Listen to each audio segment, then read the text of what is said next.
Bonjour et bienvenue sur la mécanique universelle. Alors aujourd'hui nous sommes mardi 22 novembre 2022 et je continue ma poussée de cailloux à partir de cet ouvrage d'Albert Camus, Le mythe de Sisyphe. C'est une réflexion critique de ce travail, de cette proposition par Albert Camus de penser que le monde est absurde, que la vie est absurde, que la création n'a pas de sens, etc. Comme moyen de se libérer totalement de toutes les oppressions. Alors, ça a été écrit dans les années 40. L'Église, les dogmes politiques, l'oppression politique, etc. Tout ça avait un impact majeur sur l'être humain et il fallait que la philosophie s'intéresse à libérer l'homme de toutes ses entraves. C'était une nécessité. Donc, il n'y a rien à reprocher, évidemment, à ce désir de libérer. Simplement, pour moi, le chemin n'est pas le bon. On ne peut pas l'utiliser pour l'ensemble humain. C'est valable pour sa personnalité, pour certaines personnalités que j'apparente aux personnalités, par exemple, narcissiques. C'est les seuls qui peuvent retirer quelque chose de positif de cette libération totale, de cette arrivée dans la toute-puissance et qui peuvent réellement l'utiliser.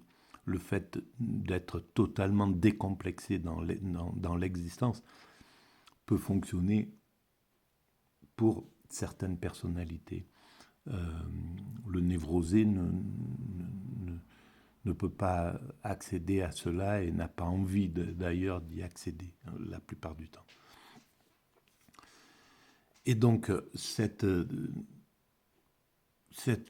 critique est en lien avec la théorie que je développe, qui est à l'opposé évidemment de celle-ci, et selon laquelle l'humanité a du sens, une orientation, une destinée. L'homme a du sens dans cette destinée.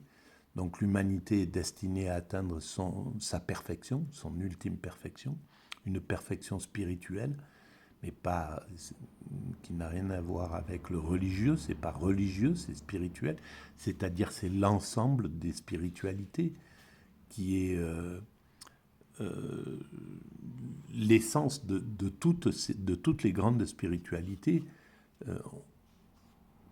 qui est visée finalement à la fin à l'arrivée vers cette perfection. Bon, bref, je vous renvoie à la lecture de La mécanique universelle, du site La mécanique universelle.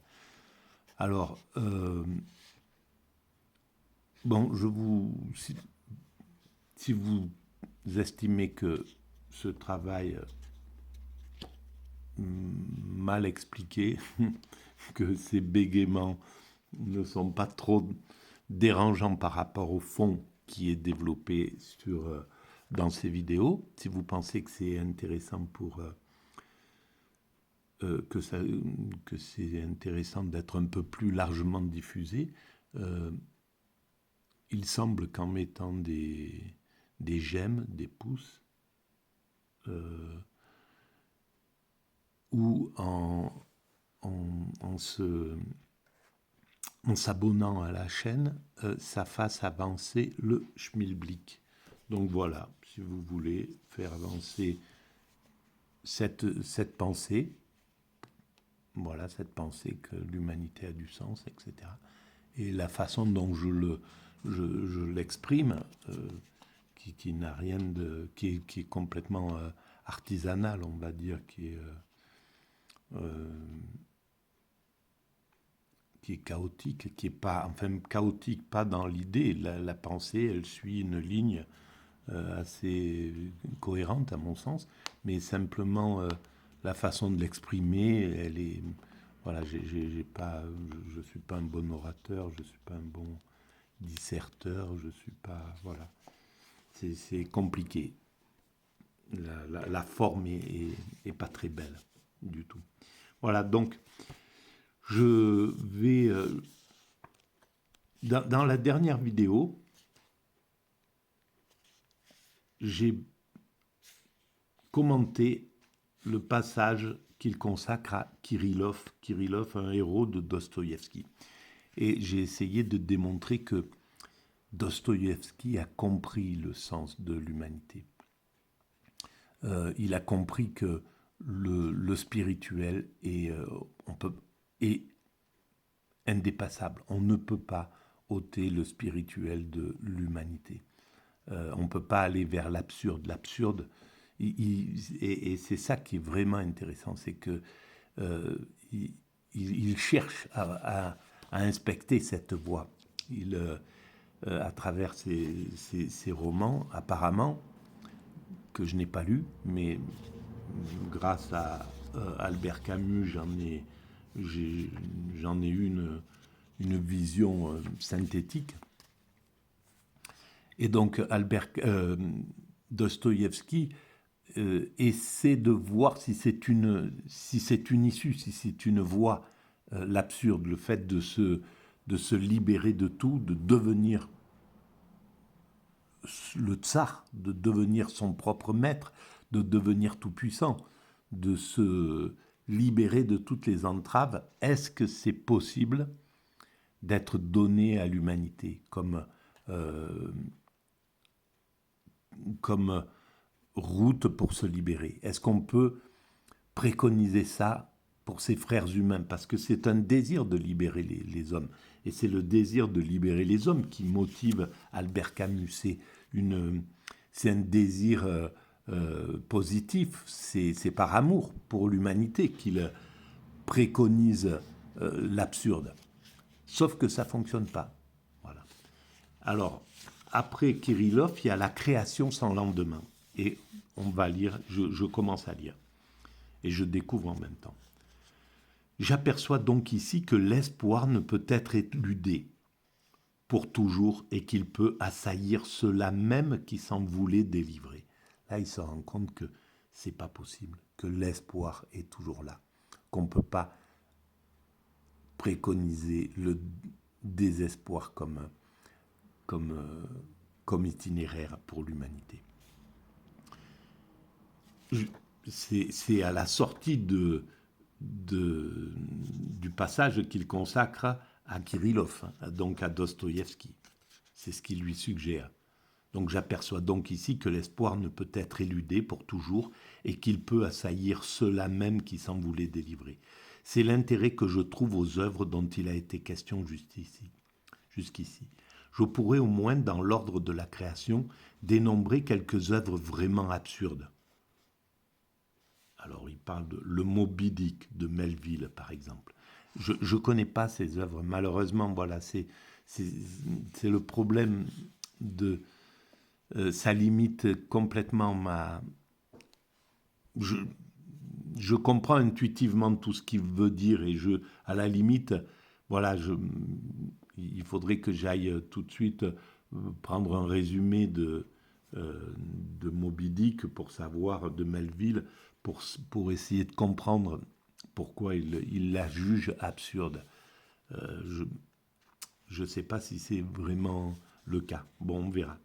Mais il faut un commencement à tout. Donc pour lui, quand même, après avoir lu Dostoïevski, après avoir vu que Dostoïevski, c'est un génie, après avoir compris la puissance de pensée de Dostoïevski, il cherche quand même à essayer d'imposer sa voix de l'absurde et voilà, la voix de l'absurde. Et comme je l'ai dit dans les vidéos précédentes, c'est pour justifier son comportement à lui, pour justifier son désir de toute puissance, pour justifier sa vie libre qu'il veut imposer à tous, en somme. Voilà, il a le courage, c'est puissant, hein. Ça veut dire que pour imposer le fait d'être décomplexé dans cette humanité, d'y faire ce qu'il désire y faire, d'utiliser les êtres humains comme il veut les utiliser,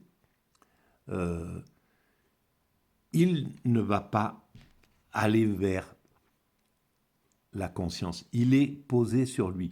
Ce qu'il veut libérer, c'est sa personne. C'est pas l'humanité en somme. Voilà. Alors cette veine philosophique qui part du narcissisme, de soi-même, du travail sur soi, elle est importante dans l'humanité.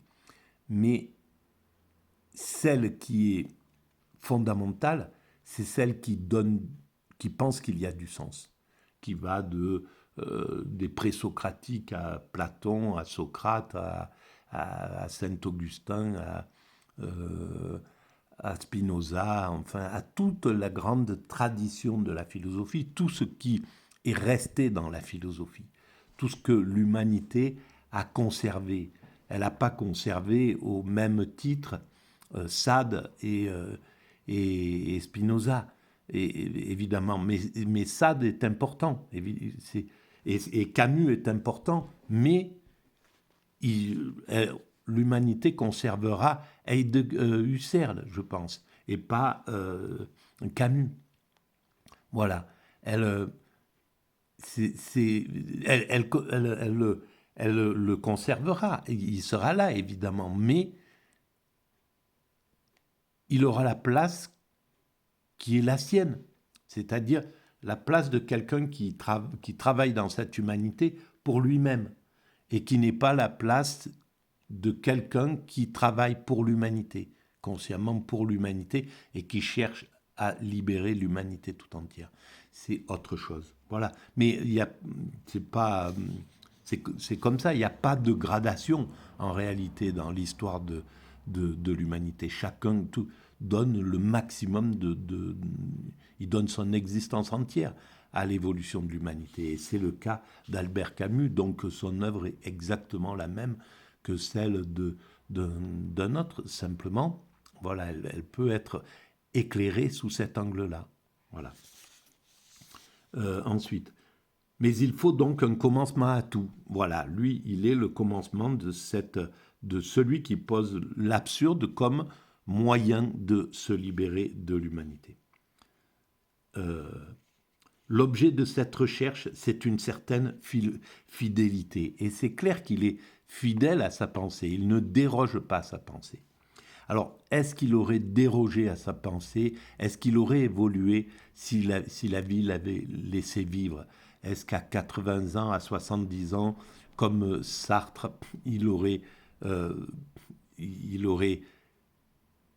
se serait retourné vers le spirituel, il aurait cherché à comprendre qu'est-ce qui se passe à ce niveau-là? Est-ce que quand l'ego lâche, est-ce que le spirituel n'est pas là tout de suite à prendre la place? L'Église n'a été si dure pour les hérétiques que parce qu'elle estimait qu'il n'est pas de pire ennemi qu'un enfant égaré. Et là aussi, je suis peut-être pas d'accord, parce que ça peut être aussi par amour. Il ne peut pas imaginer, il ne peut pas prendre cette voie-là, parce qu'il est en combat contre contre la voie opposée. Il est en opposition contre eux. Et c'est légitime. C'est comme ça que bien souvent les philosophies s'imposent, c'est-à-dire, se proposent en opposition à un autre mouvement, en combat contre. Mais il est peut-être temps maintenant d'aller vers la réconciliation. C'est le temps, je pense, de la réconciliation. Même les jeunes n'ont plus ce désir d'opposition brutale, etc. Ils ont compris que tout est là, que tout est juste, quoi. C'est simplement que il faut choisir les bonnes voies, c'est tout. Et donc, il est possible que l'Église, elle a été dure avec les hérétiques, mais parce que que malheureusement, par le pire moyen, mais avec l'intention de vouloir son bien. Comme un parent peut maltraiter son gosse pas parce qu'il a peur que ça ne marche pas à l'école. Il peut être violent parce qu'il a peur qu'il fasse des bêtises, ou voilà, et qu'il ne sait pas prendre la voie de la douceur. C'est tout. C'est juste, s'il savait, si un homme violent envers son enfant, par exemple, savait qu'il peut prendre la voie de la douceur et que c'est cette voie-là, c'est la seule voie qui fait évoluer l'humanité, il prendrait cette voie-là. C'est qu'il ne le sait pas. C'est pas, voilà, il y a peut-être 0,1% d'êtres humains qui est sadique et très certainement dans ceux dans ceux qui torturaient les hérétiques dans l'Église, il y avait des sadiques qui étaient comme ça, qui ne pouvaient pas faire autrement que trouver leur plaisir, parce que c'est encore la même chose. Ils ne peuvent pas faire autrement que trouver leur plaisir à travers le sadisme, parce qu'ils ne touchent pas leur sensation, ils commencent à vibrer qu'à travers la violence qu'ils imposent. Sinon, ils ne vibrent pas dans cette humanité, parce qu'ils ne touchent pas leur sensibilité. Mais ils ne touchent pas leur sensibilité parce qu'ils ont été maltraités dans leur enfance, parce qu'ils ont eu, voilà, que ça soit atavique ou que ça soit éducatif, il y a quelque chose qui les empêche de toucher cette sensibilité-là. Et donc, ça les pousse à aller vers cette chose. Mais ils y sont contraints. En fait, s'ils pouvaient épuiser leur plaisir de torturer sur un mannequin et que ça leur donne la même sensation, ils prendraient ce modèle-là. C'est évident. Donc, c'est même pas... Il n'y a pas de méchant fondamental dans l'humanité. Ça n'existe pas. C'est pas ça. La philosophie consciente, je vais dire, comme Platon, etc., comme je pense Rousseau, je ne sais pas, mais voilà, ils ont conscience de ça, de cette dimension. Et l'humanité, c'est ce qu'elle fait, par exemple, l'Occident.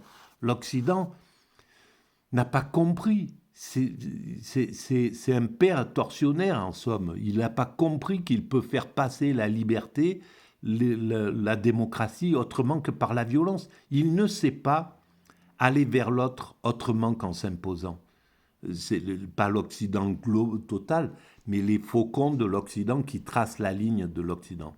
Voilà, les États-Unis, quand ils vont voilà, ils ont pas, ils n'arrivent pas à penser, et puis ça les arrange pas, parce qu'il y a derrière de la perversion, bien entendu, mais ils n'arrivent pas à penser qu'ils peuvent infléchir un dictateur, l'amener à ne plus être là-dedans, à lui montrer à quel point ce qu'il a fait, en partant comme ça, en disant ce que vous avez fait, vous l'avez fait pour le bien de votre peuple, très certainement, etc. Il y avait cette dimension. Mais maintenant, voilà, c'est incohérent avec le moment où l'humanité est arrivée. On va vous aider à passer à une transition démocratique. On va vous aider à mener de la liberté dans le peuple. Tout peuple désire être dans la liberté. On va vous aider, etc., etc. Si c'était fraternel comme ça marcherait. On sait que c'est comme ça qu'on éduque un enfant. On le sait maintenant. Que si on le maltraite, on le bloque, on le braque. Il veut plus, il n'a pas envie d'apprendre. Il a de la haine envers le maltraitant. Eh ben, c'est exactement pareil à l'échelle de l'évolution. Bon, je me suis égaré encore une fois, comme un enfant égaré par Alors, je pense que l'Église philosophique risque de me considérer comme hérétique et de me maltraiter. C'est possible. Bref, Mais l'histoire des audaces gnostiques et la persistance des courants manichéens a plus fait pour la construction du dogme orthodoxe que toutes les prières. Toute proportion gardée, il en est de même pour l'absurde. On reconnaît sa voie en découvrant les chemins qui s'en éloignent. Au terme même du raisonnement absurde, dans l'une des attitudes dictées par sa logique, il n'est pas indifférent de retrouver l'espoir introduit encore sous l'un de ses visages les plus pathétiques. Cela montre la difficulté de l'ascèse absurde. Cela montre surtout la nécessité d'une conscience maintenue sans cesse et rejoint le cadre général de cet essai. Mais s'il n'est pas encore question de dénombrer les œuvres absurdes, on peut conclure au moins sur l'attitude créatrice, l'une de celles qui peuvent compléter l'existence absurde. L'art ne peut être si bien servi que par une pensée négative. Ces démarches obscures et humiliées sont aussi nécessaires à l'intelligence d'une grande œuvre que le noir Léo Blanc. Alors, ces démarches obscures et humiliées, je ne pense pas. L'art, je pense que les artistes, et c'est là où Albert Camus se considère comme un artiste. Je pense qu'il est plus philosophe qu'artiste aussi en même temps. Mais parce que l'artiste sait qu'il est inclus dans un courant. Il sait où se place son œuvre dans l'histoire de l'humanité, dans l'évolution de l'humanité. Il sait que son œuvre est là pour délier des entraves de l'humanité. Il veut libérer l'humanité, c'est clair. Mais il veut la libérer pas à travers l'absurde, à travers le sens. Donc, c'est pas obscur. Je ne pense pas que l'artiste soit obscur. Au contraire, il faut qu'il soit clairvoyant, qu'il soit vraiment conscient du sens de l'humanité. D'une grande œuvre que le noir Léo Blanc, travailler et créer pour rien, sculpter dans l'argile, savoir que sa création n'a pas d'avenir, voir son œuvre détruite en un jour, en étant conscient que profondément, cela n'a pas plus d'importance que de bâtir pour des siècles. C'est la sagesse difficile que la pensée absurde autorise. Totalement faux, malheureusement. Je m'oppose complètement, selon moi, c'est faux, cette chose-là. La création, travailler et créer pour rien, ça n'est pas possible de travailler et créer pour rien. Par contre, oui, on peut voir l'œuvre de sa vie détruite comme, je crois que c'est Henry James, donc qui reprend un peu la thématique de celui qui peut voir son œuvre détruite.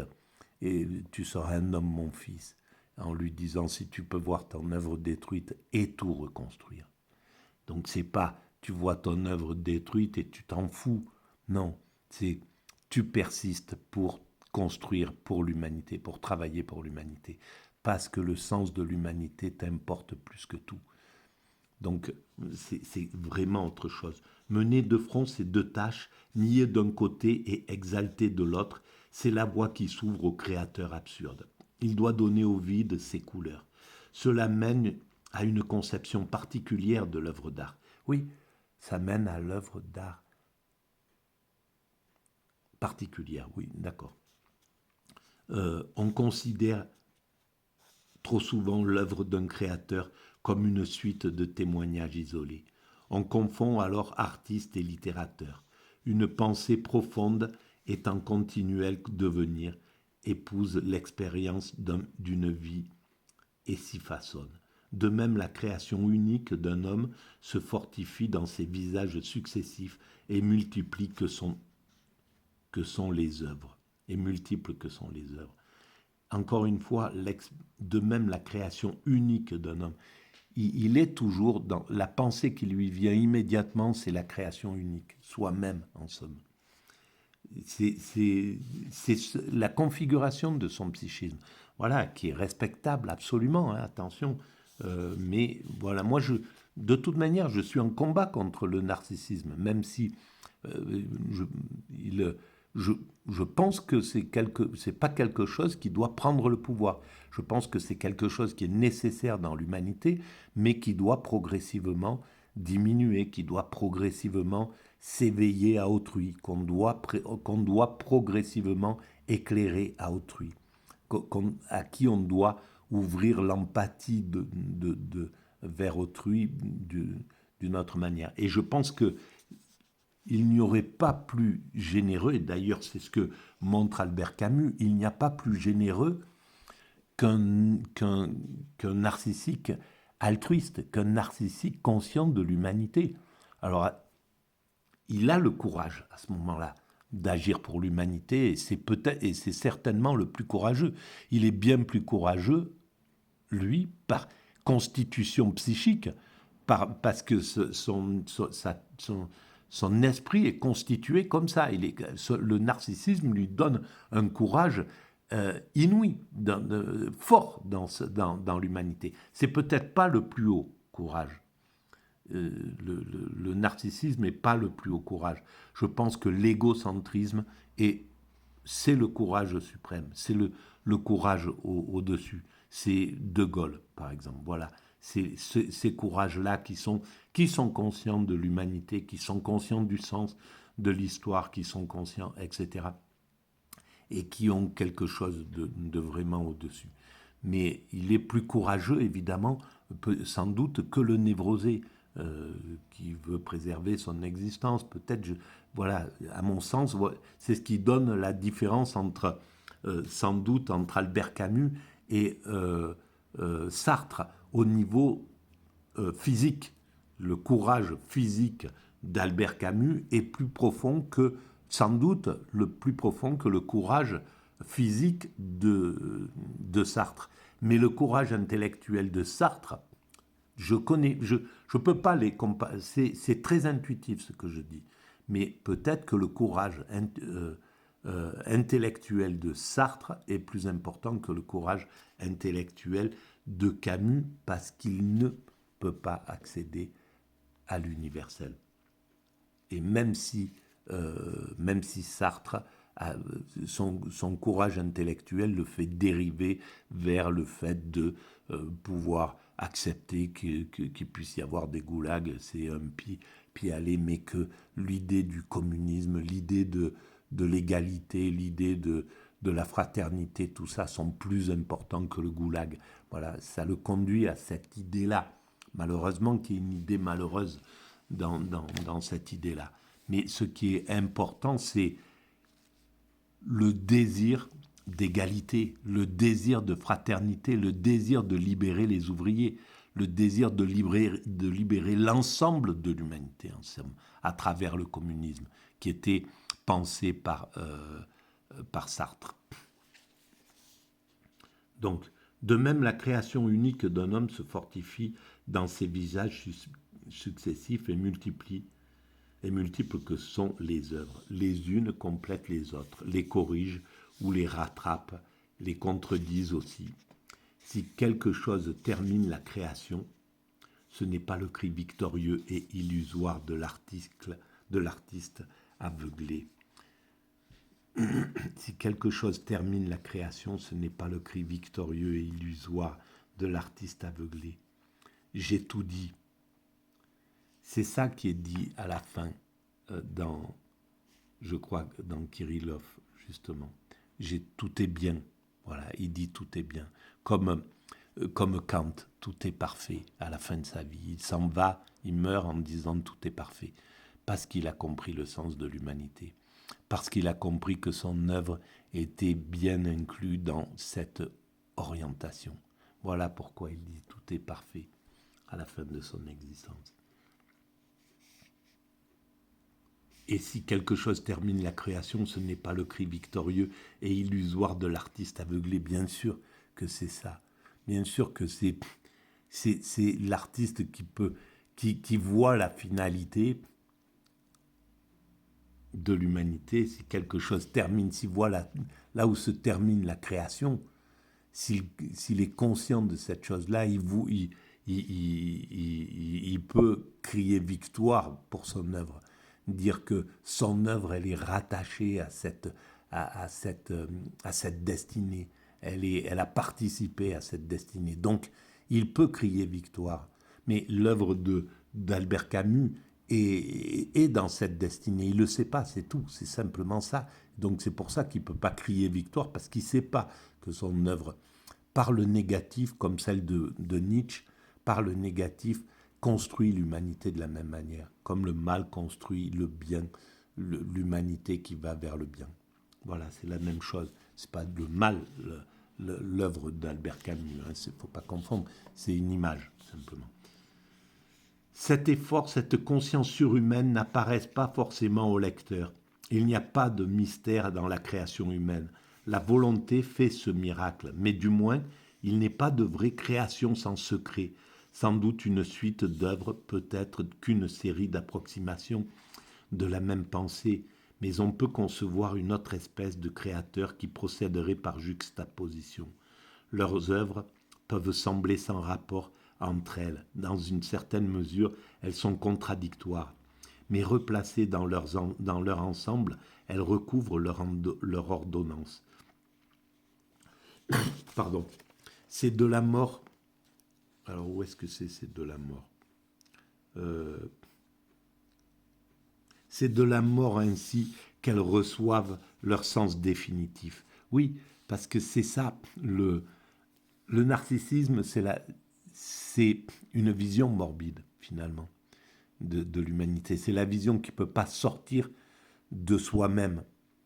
Et donc, elle n'a pas d'issue. Et c'est clair que c'est la mort. C'est soit la mort du sens de l'humanité, c'est ce qui se passe dans le mythe, pour Albert Camus, son enfermement le tue sa possibilité de voir le sens de l'humanité, soit c'est la mort intérieure par l'absurde.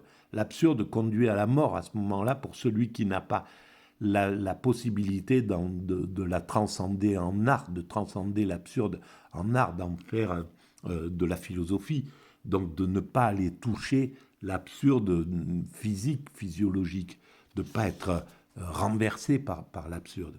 Mais c'est la mort qu'entraîne cette chose-là, parce qu'il n'y a pas d'espoir derrière, c'est pas l'espoir, c'est l'inverse de l'espoir. Elles acceptent le plus clair de leur lumière, de la vie, même de leur auteur. Voilà, la seule lumière qui vient, c'est de lui-même. Elle est intérieure, mais c'est pas une lumière divine. C'est pas une lumière qui vient du divin. C'est la lumière de soi-même et donc qui meurt progressivement, qui se consume à force de prendre du plaisir, d'avaler ce qu'il disait, d'être dans la quantité, de prendre des choses. Ça consume cette lumière intérieure qui est individuelle, qui est enfermée, et jusqu'à ce qu'elle s'étouffe complètement à la fin de son existence. À ce moment, la suite de ces œuvres n'est qu'une collection d'échecs. Mais si ces échecs gardent tous la même résonance, le créateur a su répéter l'image de sa propre condition. Voilà, il parle de sa propre... Il dit tout, en fait, Albert Camus, parce que c'est une intelligence redoutable.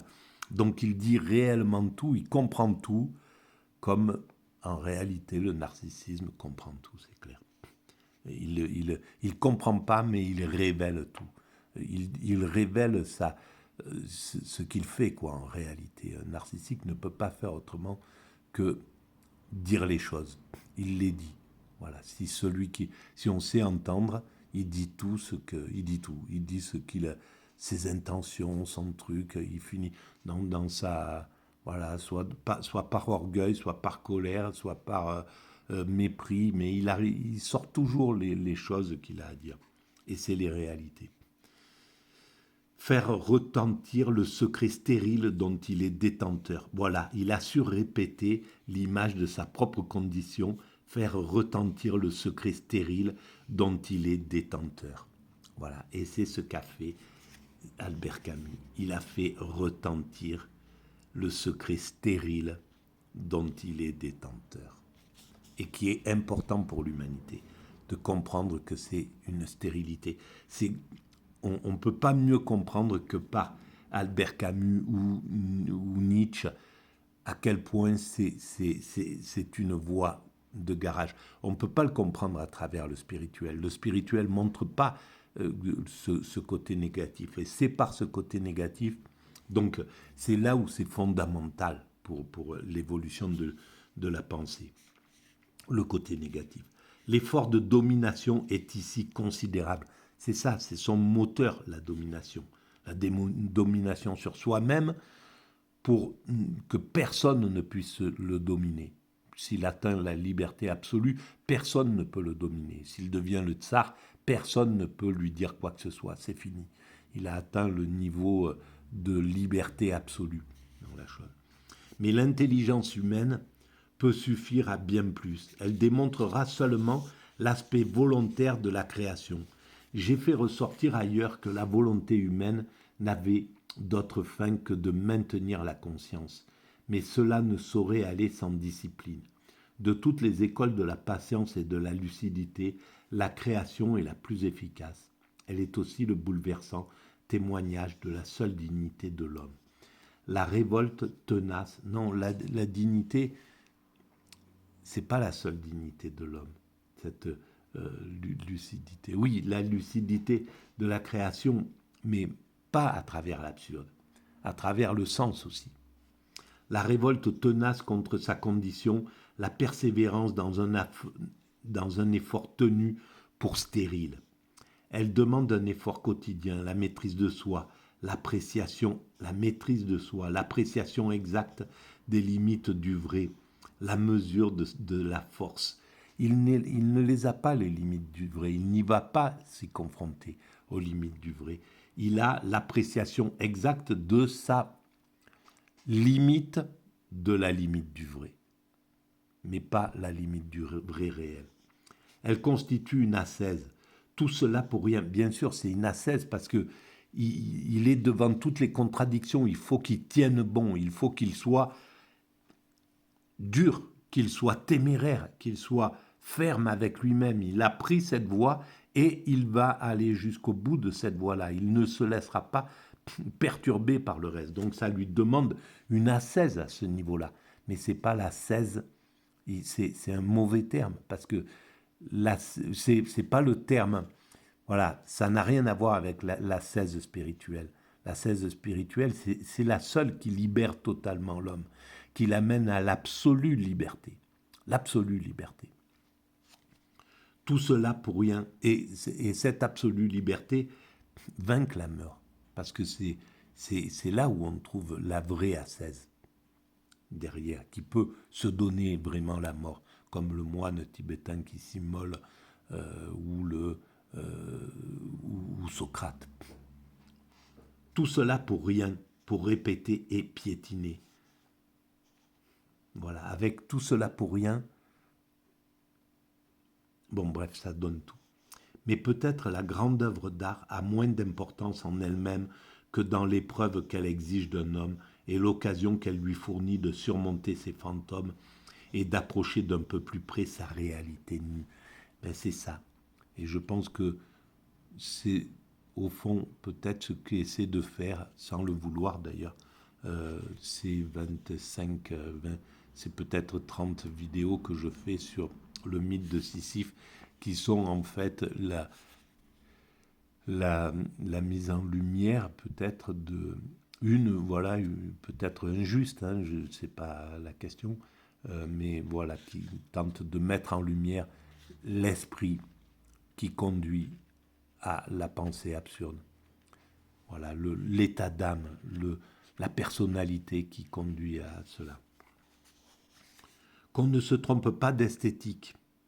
Ce n'est pas l'information patiente, l'incessante et stérile illustration d'une thèse que j'invoque ici. Au contraire, si je me suis expliqué clairement, le roman à thèse, l'œuvre qui prouve la plus haïssable de toutes, est celle qui le plus souvent s'inspire d'une pensée satisfaite. C'est la critique de ces de ses opposés, des philosophes de Sartre qui pensent qu'il y a du sens justement à travers, d'ailleurs, à travers le communisme. Ils pensent que voilà, l'orientation de l'humanité, c'est celle-là. Et en fait, je pense que Camus, c'est parce qu'il n'était pas d'accord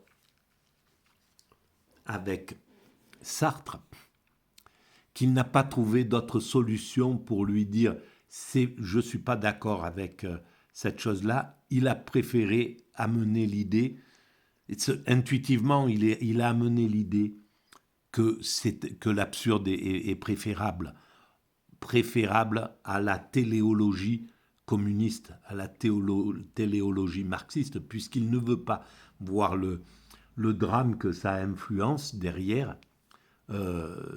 Il est préférable que de carrément casser l'idée qu'il y a du sens. Voilà, peut-être c'est ça, hein, parce qu'il a perçu qu'il y avait du danger derrière le communisme tel derrière ce sens, derrière cette idée téléologique qui pouvait tout ravager pour arriver au but. Parce qu'en fait, c'est ça, c'est pas la question, c'est pas le communisme en soi, c'est le fait de penser que le communisme qui pense que pour arriver à ses fins, on peut tous les moyens sont permis, y compris le goulag, y compris la perte de liberté, et ça ne fonctionne pas. C'est là où ça ne peut pas fonctionner, une théorie. Mais ce n'est pas pour ça que la théorie communiste est injuste. Et d'ailleurs, Albert Camus l'a tout à fait compris, cette chose-là. Il a absolument compris qu'il faisait bien la distinction entre la théorie et la pratique de la chose. Voilà. Donc, Albert Camus, c'est un saint en même temps, hein, dans sa vision. Moi, je critique ce que ça peut apporter, l'absurde dans l'humanité. Voilà, il y a cette chose-là. Mais Albert Camus est juste, c'est injuste. Voilà, c'est injuste. C'est injuste dans cette humanité. C'est vraiment injuste. Je vais arrêter là pour cette vidéo. Merci.